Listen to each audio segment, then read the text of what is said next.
연구소 회장님께서는 오늘 국제 정치 상황에 대한 발표를 맡아주실 예정입니다. 모두 큰 박수로 맞아주시기 바랍니다.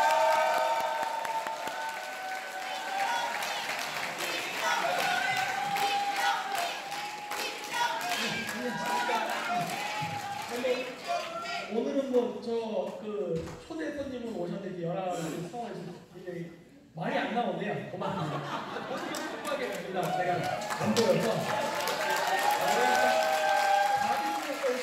굉장히 고맙습니다. 네, 많은 여기 우리 야당 의원님들 많이 혼내셨는데 너무 부르지 마시고요. 대미주정치 아니겠습니까? 우리 한번 여러 가지 방법을 한번 생각해봐서 이 문제를 해결했으면 좋겠고요. 그 다음에 오늘 문재인 대통령이 지금 김정은이를 만났다고 하는데 동물 대통령이 너무 무모하게 시시걸리는 아니죠.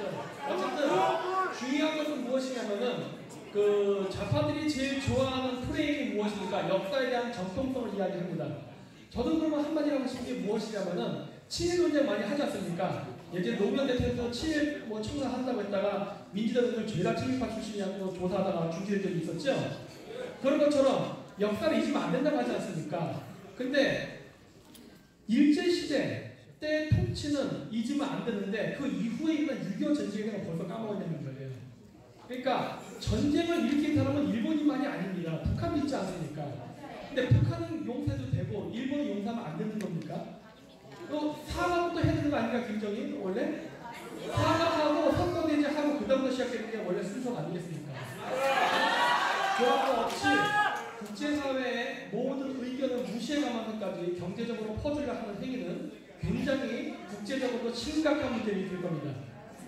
네, 그냥 저는 지금 대통령은 별로 신경 안 써요. 왜? 이거는 점점 국내 문제가 아니라 스스로 국제 문제화 시켜서 스스로 죽음을 자초하기 때문에 저는 신경 안 쓰고 저는 그 다음을 생각하려고 합니다. 다음 장으로 넘겨주시겠습니까? PPT 넘겨주세요. 다음 장으로. 네, 일단 반도체미 정책. 오늘 제가 드디어 인터넷상에서 제가 좌파 전향 선동가입니다. 그래가지고 사실 오늘 이 방송을 하게 되면은 10중 8구 그쪽 사람들 제 방송 봅니다. 제가 이 방송을 보는데 이 국회에 와서 이 이야기를 하게 되는 것은 무척 개인적으로 영광으로 생각합니다. 네. 제가 이야기하는 반도체는 별거 아닙니다. 왜 중국이 우리의 국가 안보에 개입해야 하는 겁니다. 맞습니다. 네. 중국은 우리나라의 1000개에 가까운 미사일을 겨냥하고 있어요. 그 외에도 엄청나게 레이더로 한반도를 그냥 다 훑어내릴 수 있는 레이더를 쫙쫙 쏘고 있으면서 왜 우리는 안 되냐는 거예요. 이건 사고주의 되는 거 아니겠습니까? 맞습니다. 네? 물론 이건 저의 아주 지극한 개인적인 타격입니다만 박근혜 대통령 탄핵 때 중국에를 개입이 있었다고 저는 지금도 강력히 의심하는 사람이 한 명입니다. 맞습니다. 네. 그렇기 때문에 이 사드 문제는 저는 굉장히 엄격하게 더 보완을 해야 된다는 쪽 입장을 갖고 있어요. 그거는 왜 그러냐면 북한이 핵미사일을 개발하는 시점에서 이 정도의 방어 시스템도 중국이 방해한다는 건요. 용서할 수 없는 일이에요. 네. 그렇기 때문에 저는 만약에 중국이 내정 강압하려 든다면 저도 철저하게 내정 강압이 되나 봅니다. 이거는 우리 국가 안보 내부의 문제예요. 그렇지 않습니까? 이거를 만약에 방해하려 든다면 저는 우리 또한 중국의 내정을 간섭해야 된다고 봅니다. 티베트 독립, 신장 민주주의 독립, 대만 독립 다 주장해야 됩니다. 맞습니다. 네. 서로 좋게 가려고 하면은 방해 서로 안 하는 게 좋습니다. 그럼에도 불구하고 만약에 방해를 하려 한다면은 다음 페이지요. 한 번 더 넘겨주시죠. 한 번 더요. 자, 사드 미사일 배치를 강화시키는데 이건 저희 아주 사견이니까 그냥 참고만 하십시오. 저는 이호도하고 울릉도에다 사드 미사일 보관 배치하고 싶어요. 맞습니다. 이호도를 중국인들처럼 세멘트를 부어서 성을 만들고 싶습니다. 네. 왜 일본하고 중국만 하고 한국을 하면 안 됩니까? 네? 이호도 주변을 장악해야만 중국 애들의 그리고 북한의 잠수함들이 왔다 가는 걸 감시할 수 있습니다. 그런 목적 때문에 하는 것도 있어요. 그리고 우리가 시리해의 경제적 수용을 갖기 위해서 하는 것도 있습니다. 네, 중국에 자꾸 어선들이 자꾸 마시고 서해 왔다 갔다 하는데 막아야 됩니다. 우리 지금 생선이 부족해요. 중국 애들이 생선 만들면서 싹비 하다 보니까 우리 먹을 게 없어집니다. 왜 우리 앞바다에 와서 장악해야 합니까? 네? 자기 밭에 살 것이지. 또한 울릉도도 마찬가지입니다. 제가 울릉도에다 개인적으로 사드 미사일 배치를 주장한 이유는 딱 하나입니다. 독도 문제를 해결하기 때문입니다. 자, 여기에는 미국과의 협상 조건이 필요합니다. 무엇이냐면은 울릉도에 미군 기지가 주한 미군 기지가 설치된다면 독도까지 주한 미군의 방어 영역에 넣어달라고 주장이 된 겁니다.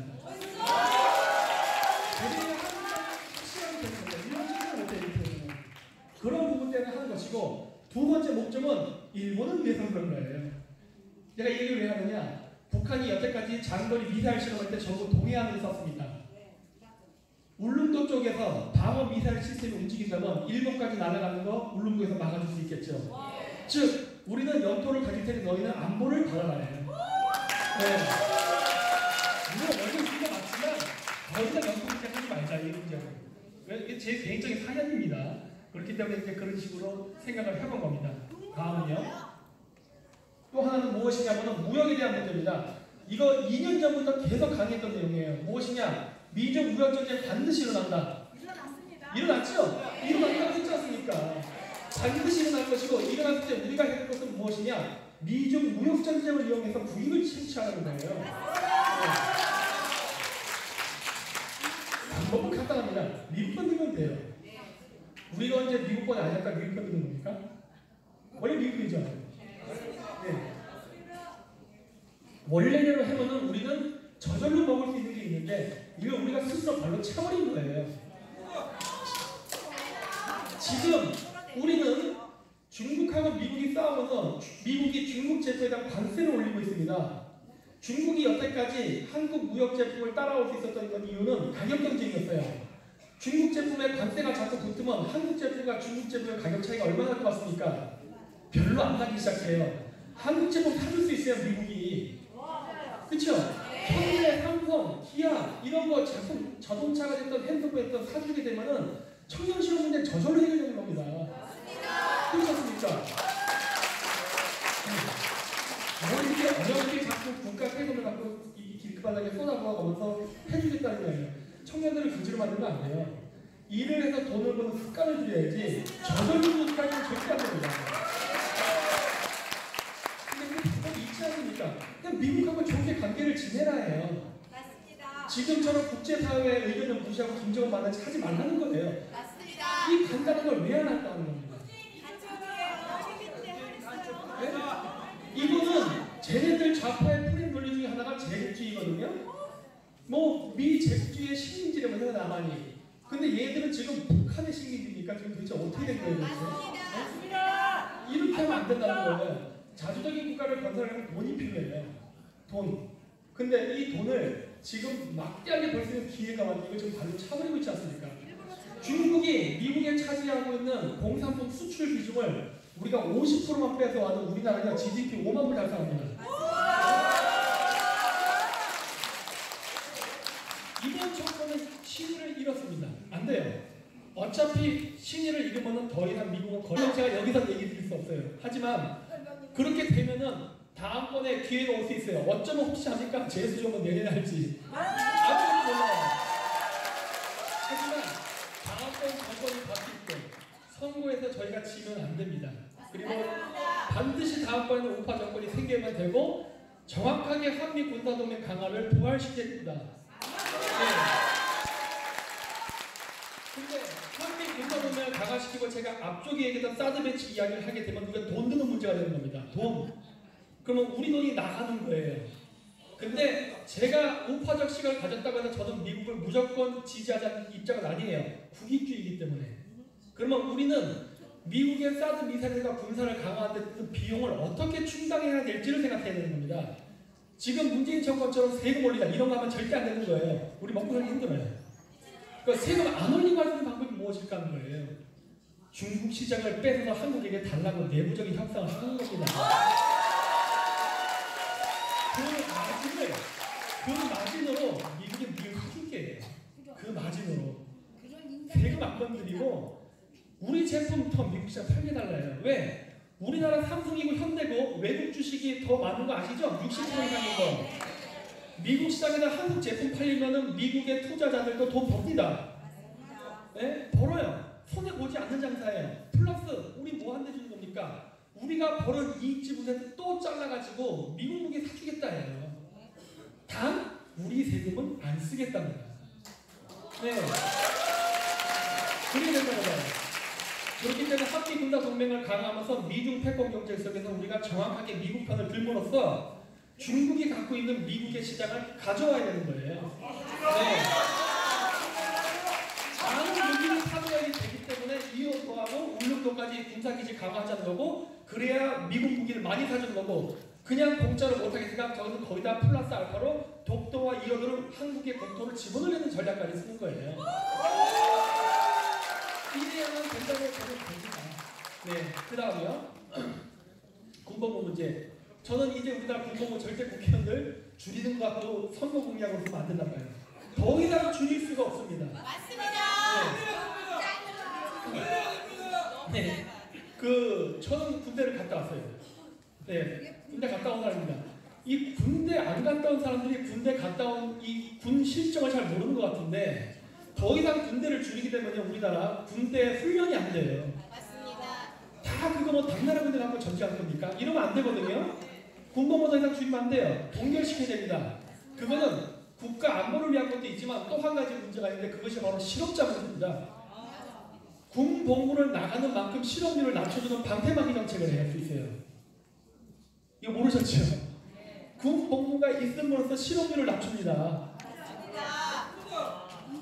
이거는 어떻게 보면 군 복무 절대 줄이면 안 되는 거예요. 실업률 올라가요. 걔들 나와서 뭐 할 거예요? 할 게 없어요 지금. 더구나 지금 정권에게 반민적인 혜택을 취함으로써 나오는 족족 다 실업자 됩니다. 그러면서 왜 실업률이 해결이 안 되나 머리를 쥐어짜는데, 야 이 병신아 그러는 거예요. 너 왜 몰라? 네가 군복무 줄이고 있잖아. 이러거든요. 절대 줄이면 안 됩니다. 예, 그냥 한번 넘어가 주십시오. 한 번 더요. 좀 넘어갈게요. 예, 넘어가 주십시오. 더 넘어가 주십시오. 자, 실업률이 올라가는 이유는요, 군복무도 공헌한다는 거, 세계 불황도 공헌합니다. 첫 번째 요인은 세계 불황입니다. 세계 불황 때문에 수출이 안 되면서 실업률이 올라가는 건데, 여기다 군복무를 낮추게 되면요, 실업자가 양산돼서 부채질을 하는 꼴이 되는 거예요. 그래서 안 된다는 겁니다. 따라서 앞으로 우리나라 대통령은요, 더 이상 골목대장 아닙니다. 우리나라 굉장히 잘 사는 거 아십니까? 여러분들 나중에 기회 되시면 영국이나 프랑스 가보십시오. 한국이 더 잘 삽니다. 깜짝 놀라실 거예요. 네. 그렇기 때문에 이 민감한 거고, 왜 우리나라 대통령이 외교를 진짜 신경 안 쓰면 이런 식으로 하는지 도저히 이해가 안 됩니다. 다음이요. 의무 요양 복무제는 여자에 대한 문제입니다. 저는 욕 먹어도 할 거면 해야 된다고 봐요. 저는 지금 여기 여성분들 굉장히 많으시지만, 저는 페미니스트가 아니라서 그런지 몰라도 여자 군대 보내야 된다고 생각합니다. 여자분들이 밖에 있으시니까 대단히 근데 저는 또 군대까지는 아니더라도 아니 뭐 이제 나이가 군대 갈 나이가 아니라서 막 마음대로 말씀하시는 것 같은데, 젊은 분들은 좀 다르지 않습니까? 아니에요. 아 그래요? 네. 남자잖아요. 혹시 성년하셨어요? 자, 다음 페이지요. 자, 이게 뭐냐면요, 우리나라 어린이집이 부족합니다. 국립 유치원에 가야 됩니다. 그래야 싸요. 국립 유치원. 사립 유치원 비쌉니다. 막 100만 원 넘는 것도 많죠? 우리가 얼마나 번다고 그 돈을 내겠어요. 지금도 출산 문제를 해결하겠다고 자꾸 유치원 늘리는데, 사립 유치원이나 아니라 국립 유치원을 늘려야 됩니다. 이거는 저희 집에는 조카가 있기 때문에 잘 알아요. 이 문제는 심각한 문제예요. 애를 낳을 수가 없어요. 왜? 맞벌이 해야 먹고 살 수 있는 구조인데, 아빠 엄마 다 나가면 누가 애를 볼 거예요? 할머니가 돌봅니다. 저희 어머니가 손자 돌보다 허리가 나가셨어요. 그래서 수술했습니다. 이번에. 안 돼요. 그렇게 하면 안 돼. 더 이상 가족에서 이 문제를 해결하면 안 되고 국가가 해결해야 되는데, 그렇다고 퍼주기 싫은 저는 절대 반대예요. 어떻게 하면 비용을 줄이면서 최고의 효과를 노릴 건데, 첫째, 여자도 군복무를 똑같이 함으로써 가산점제, 우리 공무원 시험에서 가산점제 둘 다 없으면 공평한 거 아닙니까? 그렇죠? 그럼 너도 의무 공무해라 해요. 군대 말고 요양원, 유치원에서 근무하라는 겁니다. 네. 남자가 복무하는 만큼 복무하면 되는 거예요. 그러면 인건비 줄일 수 있습니다. 인건비가 제일 큰 문제, 왜? 세금하고 직결되기 때문에. 건물은요, 널리고 널렸습니다. 이번에 문재인 대통령의 덕택에 우리나라 경제가 무너지면서 빈 사무실이 무진장 생겼어요. 그렇죠? 그 사무실 쓰면 돼요. 그 사무실. 저는 어떤 식으로 생각하냐면, 특히 서울 같은 경우 인구 밀집도가 높기 때문에 고층 빌딩 하나당 국립 유치원 하나씩 생기면 됩니다. 그럼 점심 먹을 때 밥 일찍 먹고 내려서 애랑 같이 1시간 수다 떨다가 다시 일하고 퇴근할 때 같은 빌딩이니까 애 데리고 퇴근할 수 있어요. 누군가 돌봐주면 되는 거예요. 그거를 젊은 애가 들어가는 거예요. 네. 그리고 월급은 우리나라 군대 남자들이 받는 만큼만 받으면 되는 거예요. 네. 그렇게 해야만 출산을 안심하고 할 수 있게 되고 세금을 안 쓰게 되는 겁니다. 절대 세금 건드리면 안 돼요. 네. 우리는 적이 많아요. 우리의 적은 뭐 북한 이런 얘기를 하는 건 아니라, 당연히 북한도 있지만은 우리가 먹고 살기 위해서 무역을 할 때 우리의 기술을 따라오려는 나라들이에요. 물론 여기 일본도 있고 중국도 있고 여러 나라도 있습니다. 우리나라는 세금을 모아가지고 기술 개발과 차세대 성장 동력의 돈을 투자해야 됩니다. 맞습니다. 미래를 위한 대비예요. 이런 대비해야 될 돈들을 지금 복지에다 다 퍼준다 그러면 우리는 어떻게 미래를 대비할 겁니까? 안 돼요. 그렇기 때문에 복지는 하되 되도록 세금을 안 내는 방법을 써야 되는 거예요. 그래서 이런 생각을 제가 하게 된 겁니다. 그래서 제가 주제는 없지만은 여기 국회의원분들 앞에서 제가 이렇게 좀 번데기 앞에서 주름을 잡는데 좀 양해해 주시기 바랍니다. 네.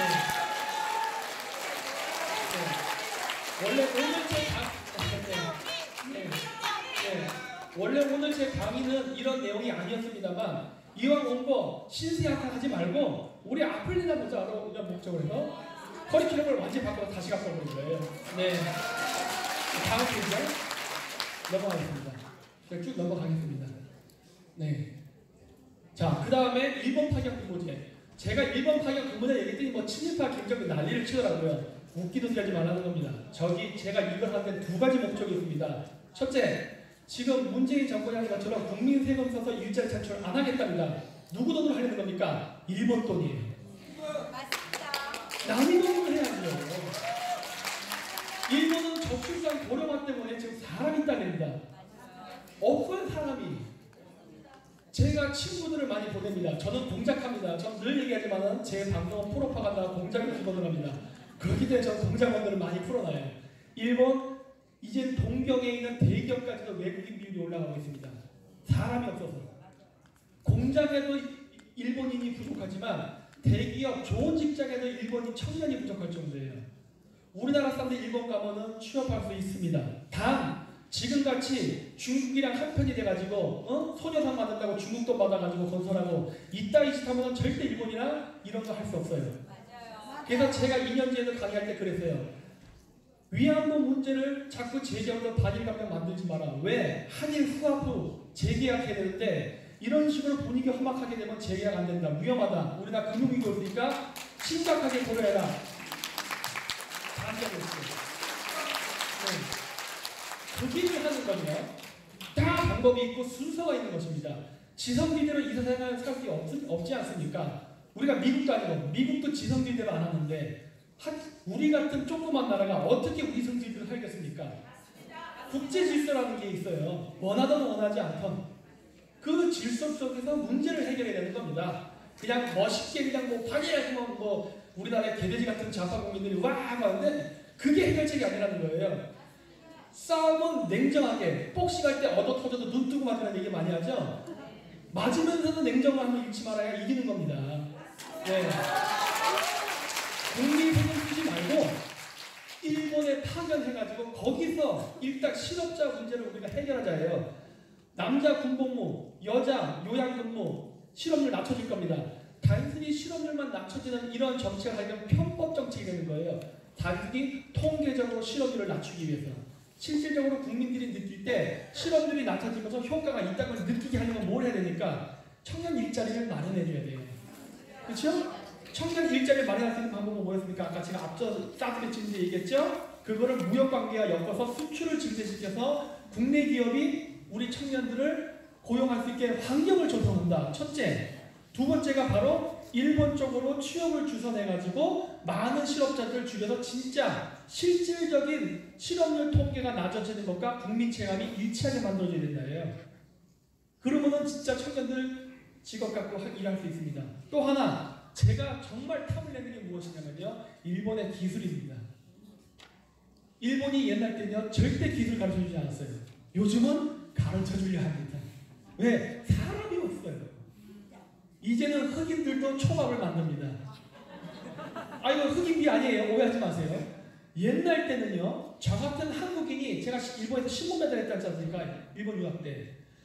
저 같은 한국인이 초밥집에서 일하려고 그러면요. 한국 사람 안 끼워줬어요. 자기의 노하우를 전수할 수 없다 그래서. 이제는 한국인이 아니라 아프리카 사람까지도 남미 사람까지도 다 받아들이는 거예요. 누구든 제발 와주세요. 이런 좋은 환경 속에서 일본이 갖고 있는 그 어마어마한 중소기업의 기술 왜 안 배웁니까? 네? 우리나라가 무조건 사법고시, 행정고시로만 그 관료가 돼서 출시하는 건 아니잖아요. 이제는 음식을 잘 만들건 기술을 잘해서도 돈 벌 수 있는 시대가 됐지 않습니까? 그 일본의 그 기술 배우면요, 여러분 평생 먹고 사는 거예요. 왠지 아세요? 일본의 중소기업은요, 전 세계에 하나밖에 없는 기술들이 정말 많습니다. 그거 배워서 평생 직업 쓰라는 거예요. 풍요롭게 살면서. 그거 하려면 일본에 가서 우리가 배워야 됩니다. 근데 이런 반일관계에서 그거 되겠습니까? 안 되죠. 그리고 위안부 할머니들 여기 계신지 아닌지 잘 모르겠지만 저는 예전에 위안부 할머니들 그 후원금도 내고 했었어요. 나는 지금 경기도 광주에 있습니다. 저희 집 근처 가까이에 있어요. 저는 그분들한테 과거에는 친분도 있었습니다. 나는 위안부 할머니가 반미를 외치는 건 도저히 이해할 수가 없어요. 왠지 아십니까? 위안부 할머니들이 누구에게 피해를 당한 겁니까? 일본군이잖아요. 그 일본군한테 피해를 당할 때 누가 도와줬어요? 근데 왜 미국 철사라는 건데 지금? 논리가 안 맞잖아요. 논리가. 일본은 개인적인 한 때문에 계속 반일하셔도 저는 그분들한테 뭐라고 할 생각 없어요. 하세요예요. 왜? 개인적인 피해이기 때문에 제가 그걸 어떻게 그 아픔을 제가 무시하고 막 그런 얘기 하겠어요. 상관없는데 반미는 아니다예요. 네, 아니다예요. 절대 좌파들에게 이용당하면서 반미 데모하지 말라는 겁니다. 사드 미사일 뭐 배치 반대 이런 거. 왠지 아십니까? 일본도 승천하고 싶어 합니다. 제2의 일본 제국 건설하고 싶어 해요. 마음은 굴뚝 같아요. 누가 누릅니까? 미국이에요. 근데 주한미군 철수시키면 중국만 좋아하는 게 아니라 일본도 좋아한다니까요. 네? 이런 바보 같은 짓을 왜 하려고 하냐는 거예요. 진짜 좌파는 누구 편입니까? 응? 이거 개념이 처음 없다는 거예요, 이 사람들. 네, 다음이요. 네, 쭉 넘어가겠습니다. 근데 이미 파견부보다 얘기했으니까 네, 쭉 넘어갈게요. 네, 외국인 토지 소유 문제 한번 넘겨주십시오. 중국은 2015년까지 중국 정부가 적극적으로 저기 노란색 쳐놨죠? 외국인 부동산 투자에 정부 자금을 댔습니다. 대외 투자 자금 3위예요. 1등 자원외교, 2등 운송. 왜냐면 자원외교 한 거 자원을 갖고 들어와야 되니까. 세 번째가 부동산 투자였어요. 다음 장이요. 그걸 했던 이유가 뭐냐면 좀 이따 PPT에 나올 테지만 중국이 목표라는 제1도련선 그 지역에 있는 미군 기지를 쫓아내기 위해서 개발이라는 명목으로 미군 그 공군기지가 있는 비행기가 이착륙하는 비행장 앞에다가 고층 건물을 짓겠다는 짓거리를 했습니다. 고층 건물 지면 비행기 이착륙 못하죠? 그럼 어떻게 돼요? 원주민들이 미군 기지 이전해라 이렇게 하는 거예요. 요 짓 하려고 그런 투자를 많이 했었어요. 네? 거기에 놀아나서 또 원주민들이 또 일본 좌파, 우리나라에서는 한국 좌파들에게 놀아나가지고 그런 짓들을 하고 다녔죠. 그러지 말라는 거예요. 여기는 북한뿐만 아니라 중국의 배후가 있습니다. 그래서 한데 어떤 문제가 있느냐? 저는 지금 어떤 생각하느냐?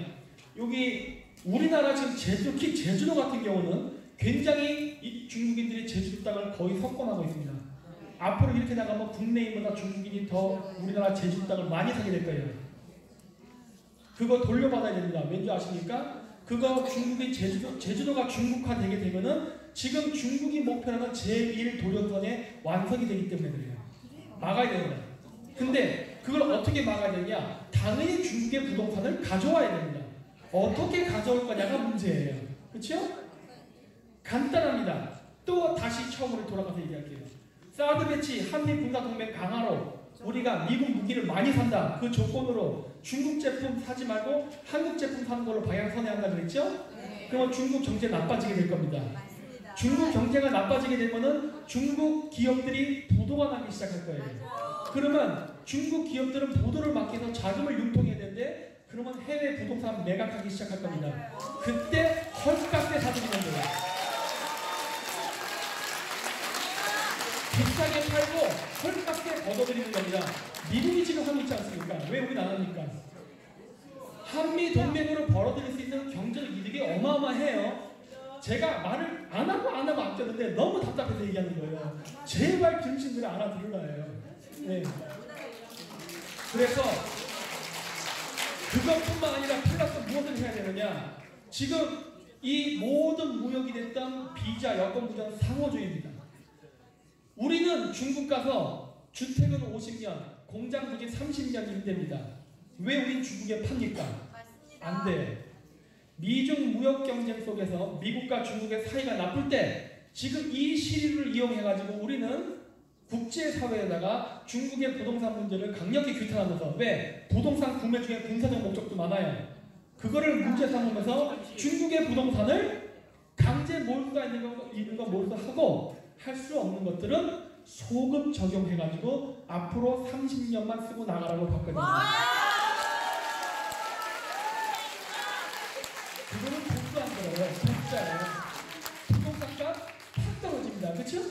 그러면 헐값에 매입하는 거예요. 맞아요. 네, 이렇게 해야 된다는 거예요. 다시 국가 헌금을 해야 됩니다. 다시는 중국인들이 우리나라에 와서 이러지 못하게 막아야 돼요. 요거를 하는 또 하나의 목적이 무엇이냐? 여기에 빌부터 먹는 좌파놈들 때문에 그렇습니다. 맞아요. 중국 놈들에게 명의 빌려주고 부동산 사가지고 월급식으로 돈 받는 새끼들. 이 새끼들 돈줄 끊어야 돼요. 왜 그러느냐?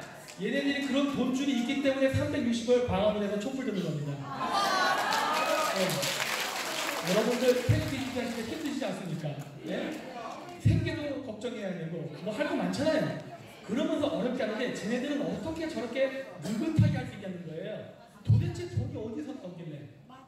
이런 것들이에요. 이런 것들 돈줄 다 끊어야 됩니다. 그래서 저는 중국을 자꾸 제재하는 하는 이유가 뭐냐? 좌파들 정치자금 끊어버리려는 겁니다. 네.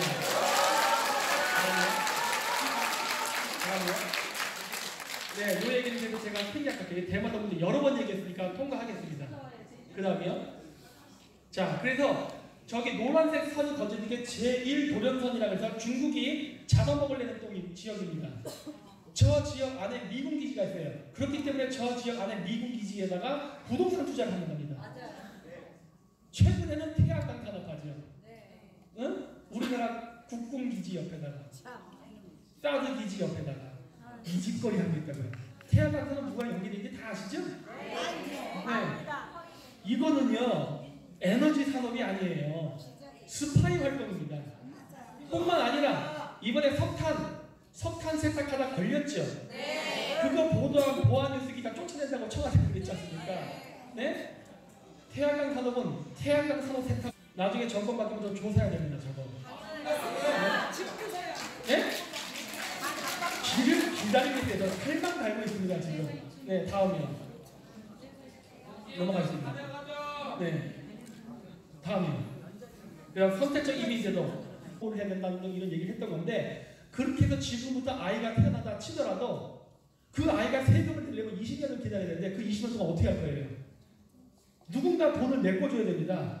그래서 외국인을 받아들이는 얘기는 제가 뭐냐면 불법 외국인을 때려잡고 합법적인 외국인은 괜찮다예요. 세금 내라는 겁니다. 세금.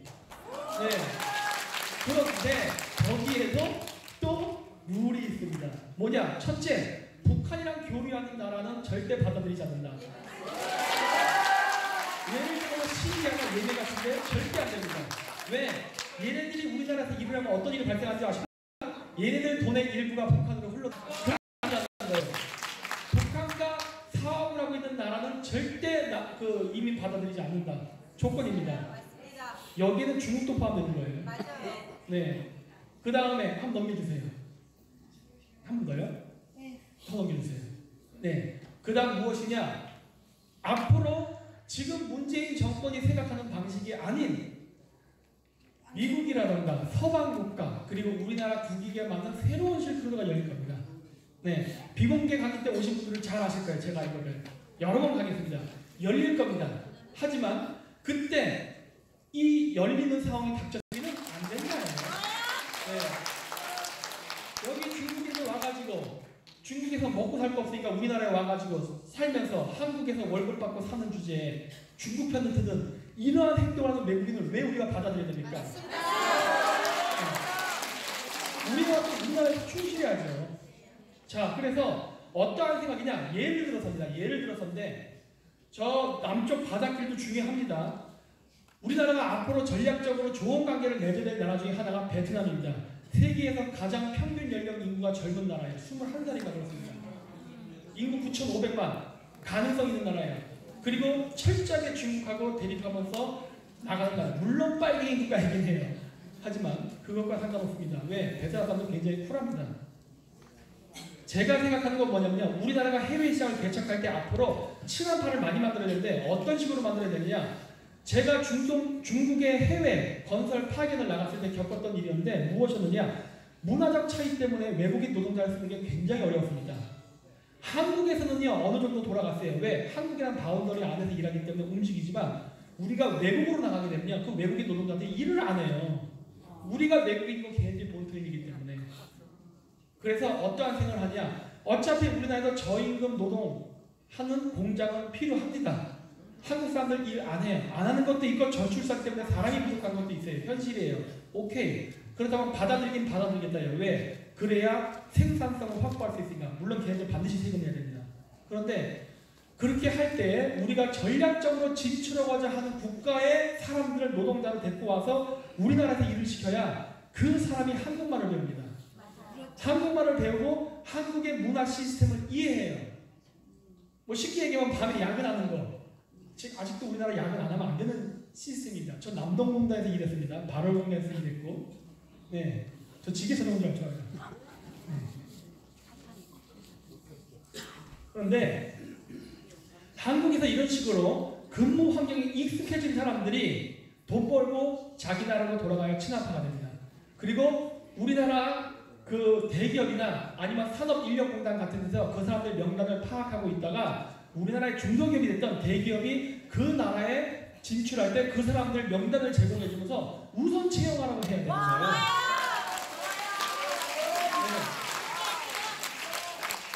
동생이긴 해줘요. 그래야만 이쪽 국가들과 우리가 그 무역 경쟁을 할 때 경쟁력 있는 외국 노동자를 가져갈 수 있어요. 그러면서 친한 분위기 그리고 우리가 해외 시장 진출이 굉장히 우호적인 상태에서 이루어지게 되는 게 됩니다. 아직까지 우리가 이런 생각을 안 하고 있는데 앞으로 우리가 이거 해야 돼요. 이거 돈 드는 일 아니잖아요. 돈도 안 드는데 왜 안 하는 겁니다. 제가 했잖아요. 우리는 정책을 세울 때 세금 되도록 안 건드리면서 하는 정책을 세워야 됩니다. 돈 갖고 하는 거 누가 못합니까? 돈 덜 쓰면서 하는 게 중요합니다. 그래서 외국인 노동자는 받아들이되 이런 식으로 하고 혹여라도 우리나라에 국적 취득을 하길 원하는 노동자가 있을 수도 있습니다. 생길 거예요, 분명히. 그런 자들은 어떻게 저는 관리해야 되냐 보냐. 첫 번째, 한국어 못하는 놈은 절대 받아들이지 않는 거예요. 맞아. 네. 한국어 능력 시험 8급 이상 합격자에 한해서만 신청 자격을 준다네요. 해준다가 아니에요. 신청 자격을 준다네요. 한국말 모르면서 우리나라 살생을 하지 말라요. 엉뚱한 데 가서 차이나타운 세우는 거 절대 인정 못하겠다요. 한국말 배워서 한국 사람과 살면서 그 사회 속에 스며들라는 거예요. 안 하겠다? 안 받아들이겠다요. 네. 가는 사람은 가는 사람들은 우리가 같이 공존할 수 있고 있는 사람은 있는 대로 같이 살자예요. 좋다요. 그래서 좀 유연한 정책을 써야 됩니다. 왜? 우리나라가 무조건적인 민족주의는 안 됩니다. 우리나라 GDP가 거의 수출에 절대적으로 의존하는 나라인데 우리끼리 살자고 하면 다 죽게 돼 있어요. 자원이 없는 나라예요. 우리나라는. 어차피 세계 무역은 한국이 살기 위해서 반드시 해야 되는 것이고 우리가 잘 살게 된 덕택에 우리나라에 오는 외국인들이 생겼습니다. 왜? 돈 벌려고. 우리가 옛날 때 돈 벌러 나갔던 나라니까. 네. 저희 부모님은 중독 때 나갔던 그 세대예요. 네. 그래서 제가 사우디아라비아 10년을 살게 된 겁니다. 그러니까 옛날 때 제가 어렸을 때는 해외에 돈 벌러 나갔었어요. 이제는 돈을 벌러 오는 외국인이 생겨요. 심지어 백인들까지는 이제는. 네? 이런 시대에 우리가 그만큼 잘 사는 거예요. 그렇기 때문에 외국인 노동자 오는 걸 막을 수는 없으니까 이왕 이렇게 되는 건 유연하게 우리가 활용할 수 있게 잘 쓰자는 겁니다. 무조건적인 외국인 혜택 다 반대해요. 그래서 그거 안 된다예요. 세금 내고 세금 낸 만큼 혜택 받으라 해요.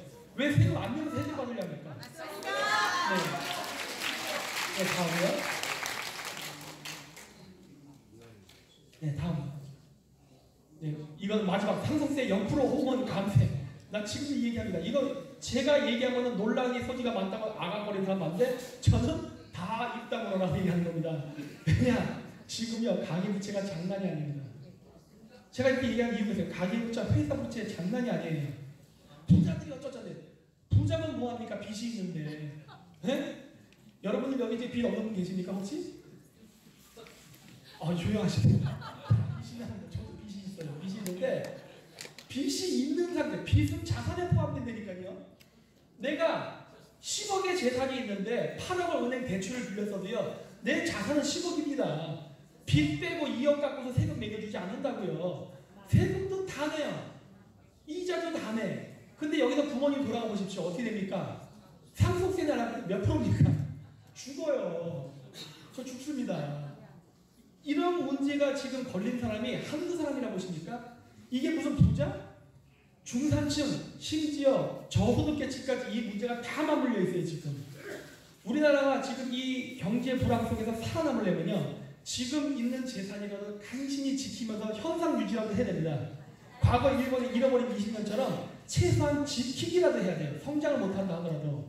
근데 지켜야 되는 이 상황 속에서 상속세 내라고 재산을 계속 강탈해 나간다면 중산층은 무너집니다.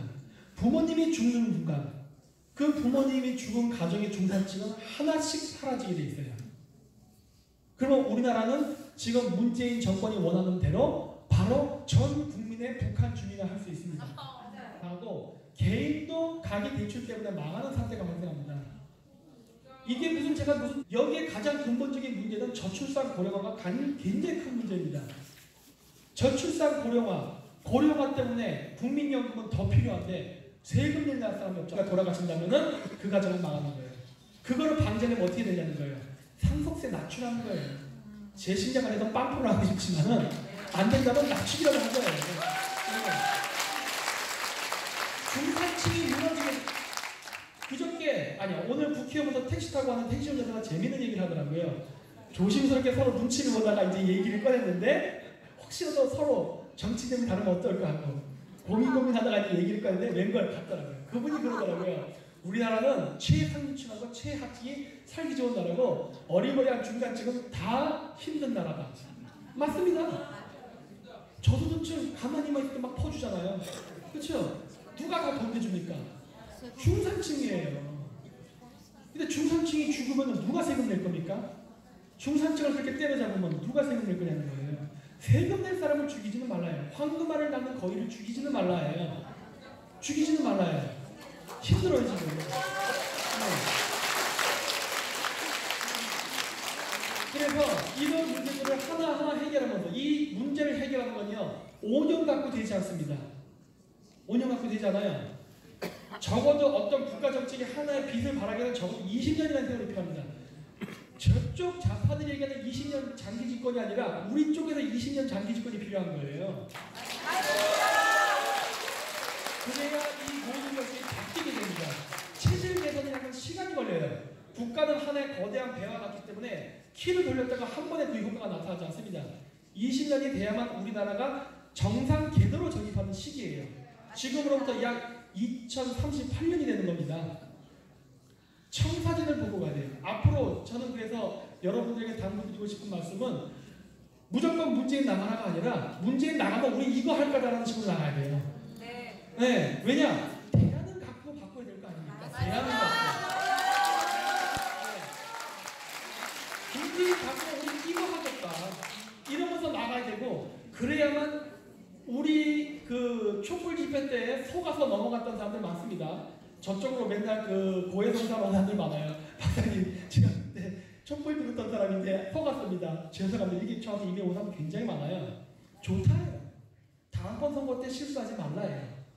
바꿀 수 있습니다. 민심은 돌릴 수 있어요. 다 그 사람들의 민심을 돌리기 위해서는 우리는 어떤 구체적인 대안을 보여드리는 거예요. 이렇게 할 것이다.